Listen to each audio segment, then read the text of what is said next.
2000년 전 팔레스틴 땅, 그때는 정말 엄청난 스포트라이트를 받을 만한 한 분이 계셨죠. 그분이 바로 33살의 예수 그리스도이십니다. 아마 지금처럼 미디어가 발달됐다면 연일 전 세계 특종감이었을 것입니다. 특별히 이번 한 주간은 굉장히 중요한 한 주간이었습니다. 오늘 주일이잖아요. 오늘 예수님은 예루살렘 성전으로 입성을 하셨고, 사람들은 막 주위에 몰려다니면서 호산나 호산나 다윗의 아들이요 하면서 외치고 예수님을 따랐습니다. 그때 와, 우리나라 독립을 이룰 수 있겠다, 저분이 하신다, 사람들이 많이 따랐을 것입니다. 그리고 나서 그 다음날 월요일이죠. 예수님이 어디에 들어가요? 성전 안으로 들어가십니다. 그런데 그 성전에서 모든 부당 이득을 취하고, 그리고 백성들을 착취하는 그 대제사장들과 그들의 그 직원들이 거기 있었죠. 갑자기 예수님께서는 이 독사의 자식들 하면서 말이죠, 이 상을 뒤엎는 거예요. 와, 이제 정말 뭔가 정의가, 하나님의 정의가 이루어질 것이다 하면서 사람들이 기뻐했을 것입니다. 그리고 나서 그 다음날 화요일이 되었습니다. 예수님께서는 감람산으로 가십니다. 그리고 감람산에서 말씀을 하시는 거예요. 근데 말씀을 하실 때 가만히 보니까 하나님의 나라는 이렇단다 하고 비유로 많이 말씀을 하시니까 어떤 사람들은 얘기를 들으니까 와, 이게 정말 이상적인 나라야, 우리 나라가 지금 다윗의 나라가 다시 이루어질 거야 하면서 한쪽에서는 기뻐했습니다. 그런데 그 다음 날이 되었습니다. 수요일이죠. 사람들이 조금 이상한 생각이 드는 것입니다. 야, 이거 이상하잖아. 지금 이런 나라가 과연 생길 수 있겠어? 그리고 하나님의 나라라고 하는데 지금 우리가 원하는 건 독립국가지 하나님의 나라가 아니잖아. 그러면서 수요일이 되니까 반으로 약간 나눠진 듯한 느낌이 들기 시작합니다. 그래서 한쪽은 누굽니까?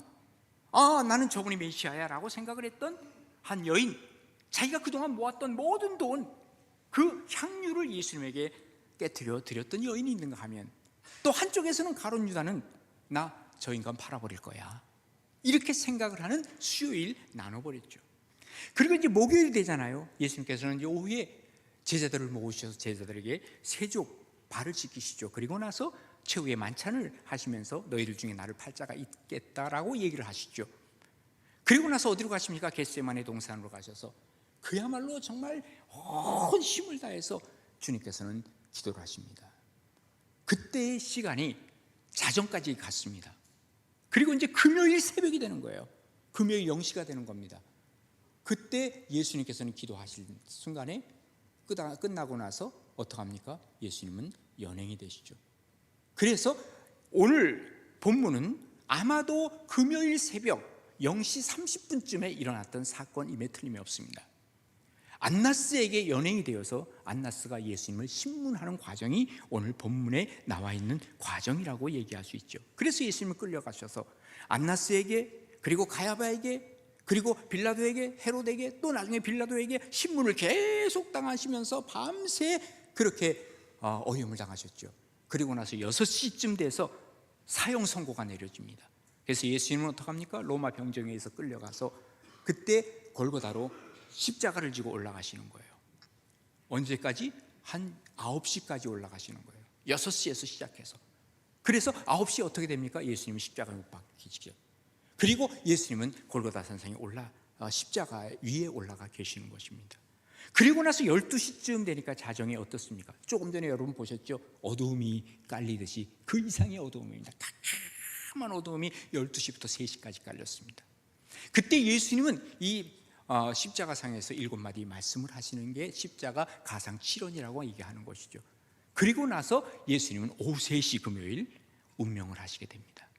그 이후에 어떻게 됩니까? 아리마대 사람 요셉이 예수님의 시신을 가지고 그 장사를 지내게 되셔서, 그리고 예수님은 토요일에 그 무덤에 계시고, 그리고 오는 주일날 예수님은 부활을 하시는 놀라운 역사를 우리에게 보여주고 계시는 겁니다.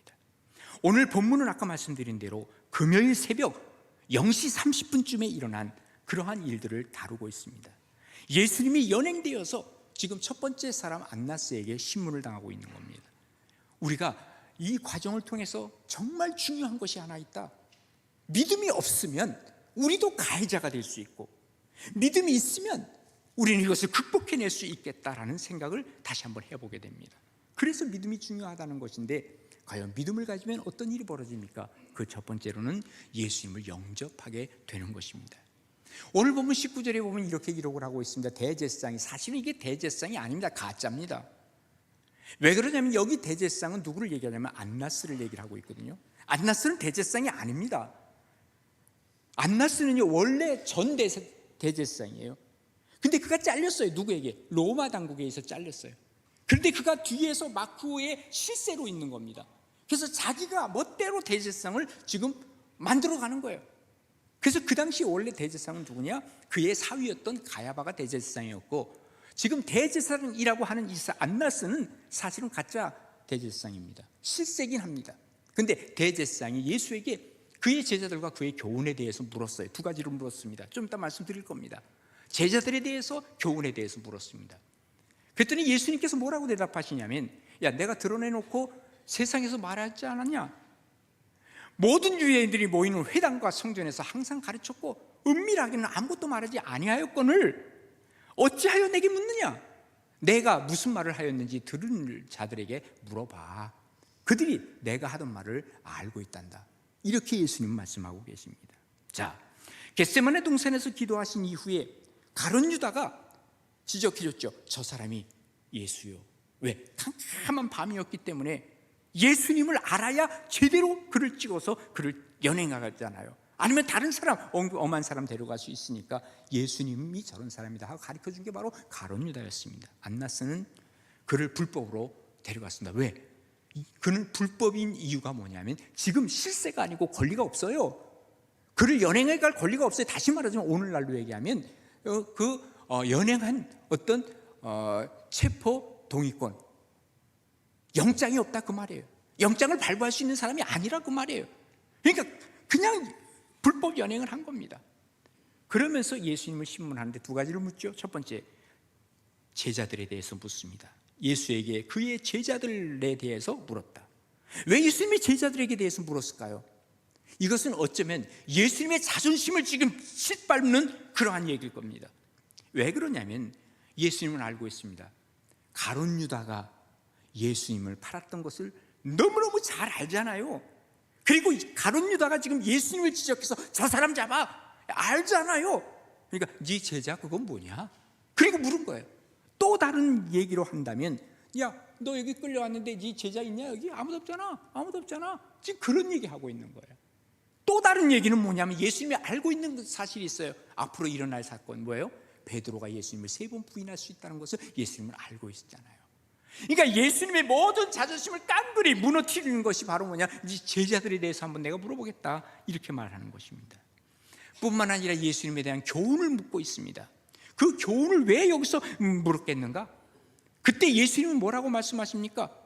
야, 내가 공개적으로 다 얘기했다. 나는 회당에서도 성전에서 난 공개적으로 다 얘기했으니까 내 말 들은 사람한테 네가 들어봐. 그 말은 무슨 말입니까? 즉 거꾸로 대제사장은 지금 예수님에 대해서 공개적으로 신문을 해야 되잖아요. 신문은 공개적으로 해야 되는데 자기가 지금 비밀리에 지금 신문을 하는 거예요. 자기 집에서, 개인적인 사저에서.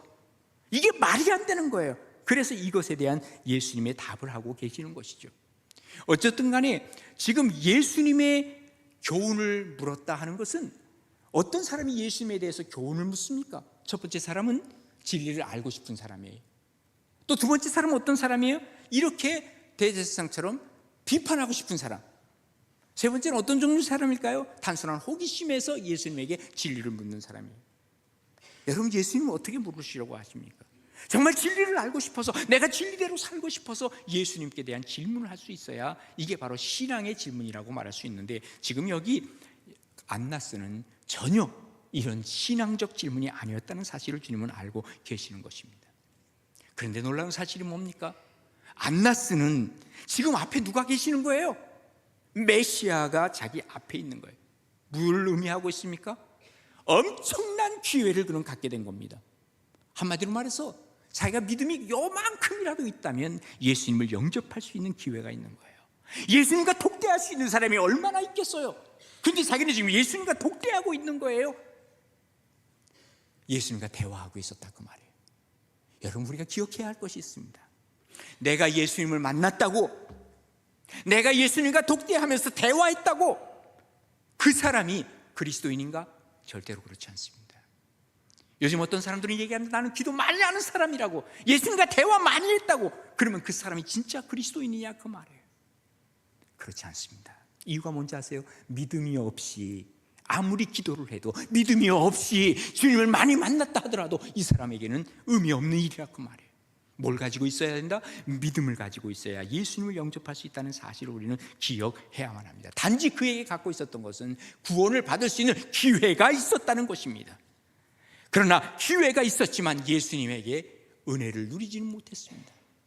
소경 바디메오는요, 예수님이 지나갈 때 어떻게 했습니까? 나사렛 예수여, 나를 불쌍히 여겨 주옵소서. 믿음이 있었습니다.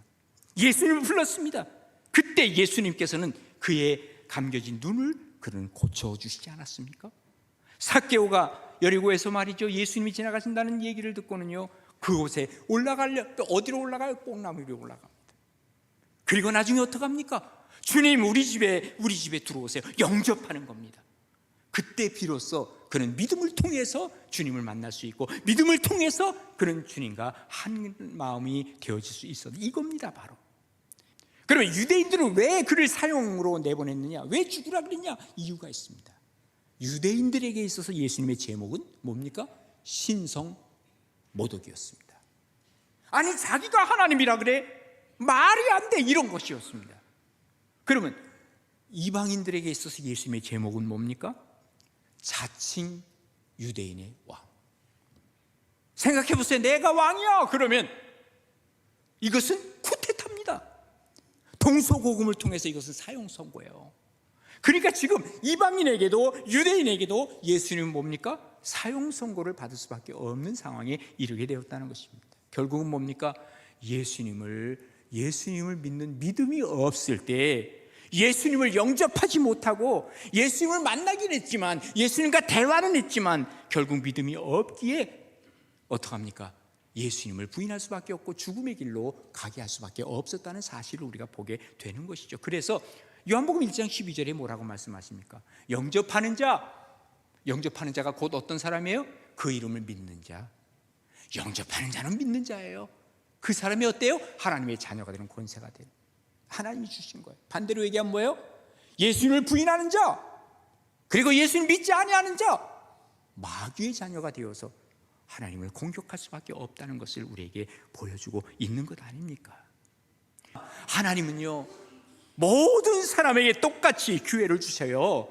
기회가 없는 사람은 없어요. 그런데 이 기회를 내 것으로 받을 수 있는 게 바로 뭐냐? 이게 바로 믿음이라고 하는 거예요. 내가 믿음이 있을 때 예수님의 이름을 받아들이고 예수님의 말씀을 받아들이면서 그때부터 믿음이 점점점 성장해 가는 것이라 하는 얘기입니다. 그래서 시편 32편 6절에 보면 이렇게 기록합니다. 이로 말미암아 내가 경건한 자가 누구의 믿음이 있는 자는 그 말입니다.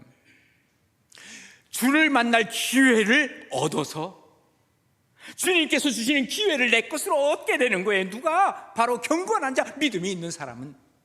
그래서 그때부터 하는 기도가 진짜 기도가 될 것이고, 그때 주님께서는 홍수가 범람할지라도 그에게 미치지 못하게 하실 것이라는 약속을 주고 계시는 것이죠. 이런 기회를 하나님은 우리에게 주신다니까요.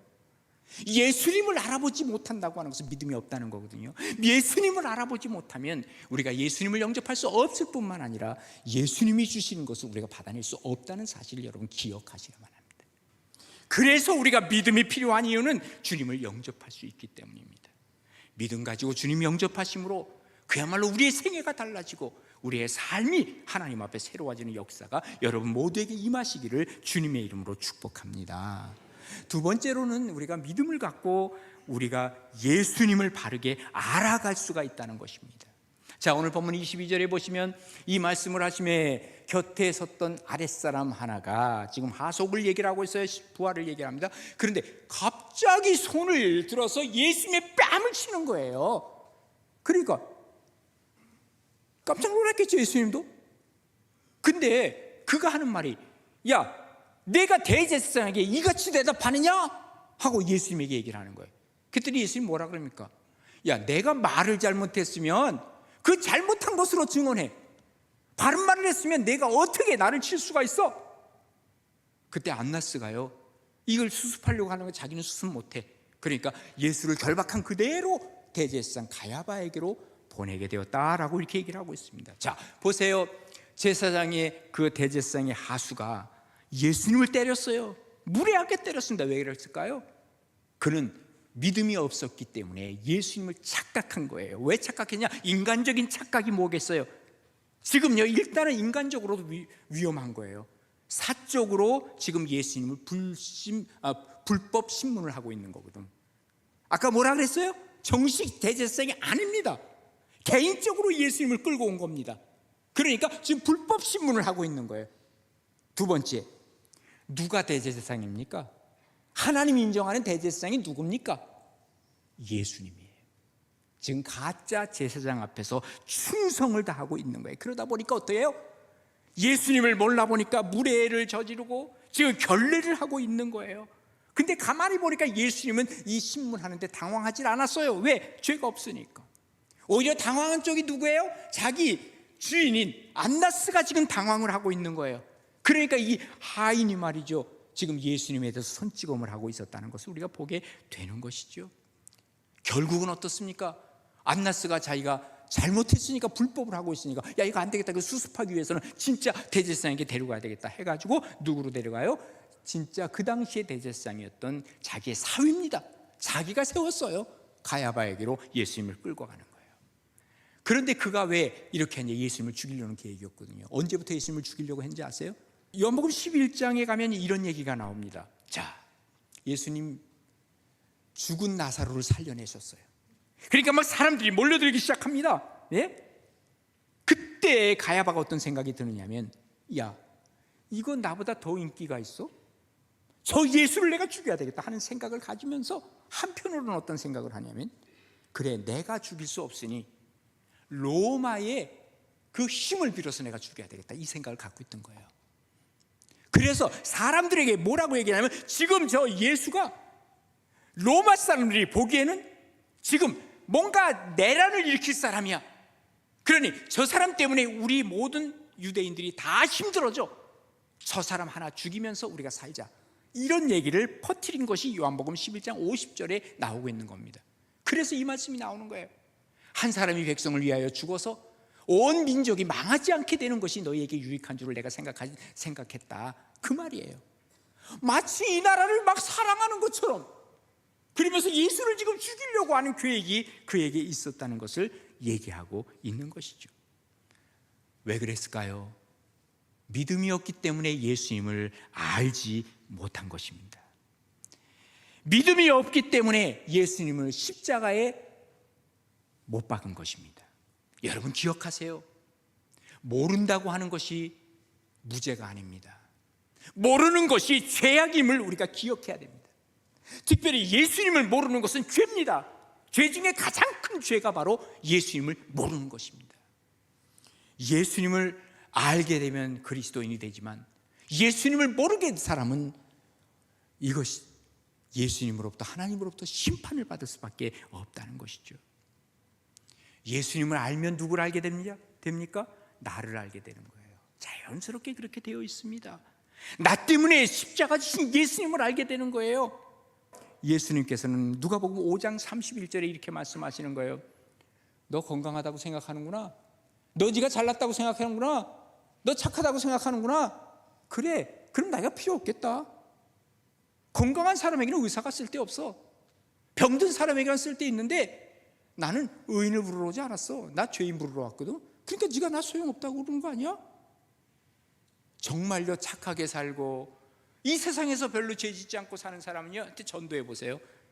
그 사람 뭐라 그러는지 아세요? 너나 잘하세요 그래요. 왜? 나는 이만큼 잘 살아왔거든. 그런데 예수님이 그렇다고 해서 필요 없는 사람이냐? 아니란 건 말이에요. 왜? 내가 죄인인 거지. 그것을 아는 것이 바로 뭐냐? 믿음을 가지고 우리가 이것을 알아갈 수 있다고 하는 것을 우리 주님은 우리에게 말씀하고 계시는 거예요. 그리고 이제 마지막으로 우리가 믿음을 가지고 해야 할 것이 예수님을 시인하기 시작하는 거예요. 자, 오늘 본문 25절에 보세요. 시몬 베드로가 지금 한편 그거니 예수님 지금 여기서 신문을 받고 계시는데 한편 베드로는 어떻게 했냐? 멀찍이 예수님을 따라가다가 지금 안나스의 집에 들어가긴 들어갔어. 그런데 예수님은 집 안으로 들어가셨고 여기 베드로는 집 밖에 있는 거예요. 근데 사람들이 와서 묻는 거예요. 야, 가만 있어 봐. 너도 그 제자 중에 하나잖아. 베드로가 부인하여 이르되 나 아니야. 사람 잘못 봤어. 얘기합니다. 그리고 나서 어떻습니까? 대제사장 중에 하나는 베드로에게 귀를 잘린 사람이 하나 있는데 말고라고 하는 사람이거든요. 예수님이 연행해야 갈 때 칼을 뽑아서 잘랐는데 귀가 잘라졌거든요. 말고라는 사람이 있어요. 그걸 예수님 다시 붙여줬잖아요. 그런데 그 중에 한 친척이에요. 그의 친척, 말고의 친척이죠. 그가 하는 말이 뭐냐? 야, 너 그 사람하고 같이 있는 거 내가 봤어. 동산에서 있었지. 겟세마네 동산에서. 얘기하는 거예요. 그랬더니 무슨 소리 하는 거야? 내가 보지 못했어. 난 그런 일 없어. 그때 예수님을 부인하니까 닭이 울었다 그랬어요. 그런데 이 사복음서에 보면 예수님을 부인했던 이 베드로에 대한 얘기가요 조금씩 다르게 나와요. 어떤 복음서에는 여종이라고 나오고요, 이 지적을 한 사람이 너 예수 알지 했던 사람이. 어떤 복음서에서는 하녀라고 나와요. 그런데 부인했던 것도 조금 다른데 오늘은 예수님이 그냥 부인했다고만 나오는데 성경에 다른 성경에 보면 뭐라고 나오는지 하면요, 예수님을 나 몰라, 나 그 사람 몰라 그랬어요. 그러다가 조금 있다가는 뭐라냐, 나 절대 몰라. 그 다음에 뭐라 그래요? 저 인간? 아이고 내가 저 인간 안다고? 야야 저 인간 몰라. 저주하면서 부인했어요. 그때 예수님이 그를 딱 쳐다보는데 이건요, 여러분 우리가 뭘 좀 잘못했을 때 그 당시에 딱 걸리면 아이고 그 쥐구멍이라도 찾아가고 싶지 않겠어요? 아마도 베드로는 이 당시에 정말 죽고 싶었을 겁니다. 정말 죽고 싶었을 거예요. 아니 이 얘기를 예수님이 들으시면 어떡해? 자, 베드로가 어떤 사람입니까? 베드로가 베드로 수제자예요. 수제자. 그런데 지금 가만히 보니까 예수님 너무 초라해 보이는 거예요. 대제사장이 너무너무 강해 보이는 거야. 야 이거 안 되겠다. 이거 안 되겠다. 내가 살기 위해서는 예수님 부인할 수밖에 없다. 여러분 이게 우리의 모습 아닙니까? 베드로만의 얘기는 아닌 것 같아요. 믿음을 가져야 불이익이 있다 할지라도 예수님을 부인하지 않습니다. 일시적인 믿음 가지고는 안 돼요. 베드로가 어떤 사람이었는데요, 저 가이사랴 빌립보에서 말이죠, 야 사람들이 나를 뭐라 그러냐, 너희들은 나를 누구라 그러냐, 주는 그리스도시죠, 살아계신 하나님의 아들이죠. 이렇게 했던 사람입니다. 왜 그럴까요? 믿음은요 한 번의 믿음 가지고는 안 돼요. 지속적인 믿음을 갖고 가야 돼요. 그러기 위해서는 언제 베드로가 완전히 자리 잡혔는지 아세요? 언제 이 베드로가 완전히 그야말로 사도의 역할을 했는지 아세요? 언제 그랬어요? 성령 강림 이후에요. 한마디로 말해서 성령 받지 아니하면 베드로 같은 사람이라도 예수님 부인하고 더 이상 예수님과 함께 살 수 없어요. 나중에 성령 받고 나니까 베드로 전후서를 써요. 오리겐이라고 하는 사람이 그래요. 이렇게 쓰고 있어요. 베드로가 나중에요 십자가에 못 박혀 자기는 죽을 수가 없대. 왜? 예수님이 십자가에 못 박혀 죽었는데 내가 어떻게 십자가에 못 박혀 죽느냐 해서 그는 십자가에 거꾸로 못 박혀 죽었다. 이런 얘기를 하고 있는 것이죠. 그래도 감사한 일이 있어요. 뭔지 아세요? 베드로가 예수님을 부인하는 것이 끝이 아니었다는 사실이에요. 그잖아요. 성령 받을 기회가 있었고 성령 받고 나서 그가 다시 새롭게 사도로서 거듭날 수 있는 기회가 있었다는 게 얼마나 감사해요. 부인하고 끝났으면 모든 게 끝난 거죠. 누가복음 22장 31절에 보면 이렇게 기록합니다. 시몬아 시몬아 보라 사탄이 너희를 밀가부르듯 하려고 요구하였으나, 계속해서 이 베드로를 넘어뜨리려고 했지만 그러나 내가 너를 위하여 내 믿음이 떨어지지 않기를 기도했다. 예수님이 기도하시는 거예요. 내가 너를 위하여 내 믿음이 떨어지지 않기 위하여 기도했다. 믿음 가지고 있어야 된다. 내가 돌이킨 이후에 내 형제를 굳게 하라고 주님 말씀하고 계시는 것이죠. 예수님을 시인한다는 것이 얼마나 귀한 일인지 모릅니다. 자, 오늘 말씀을 통해서 우리가 믿음을 갖게 되면 어떤 일이 벌어져요? 예수님을 영접해요. 믿음이 시작되는 거예요. 그 다음에 예수님을 알아가요. 우리의 믿음이 점점 세워져 가는 거예요. 믿음이 있으면 마지막에 여러 사람들 앞에서 내가 시인하는 거예요. 예수님이 이런 분입니다. 전도하고 다니는 거예요. 여러분, 이런 믿음 가지시고 승리하시는 이번 고난주간, 그리고 여러분의 신앙이 되기를 주님의 이름으로 축복합니다.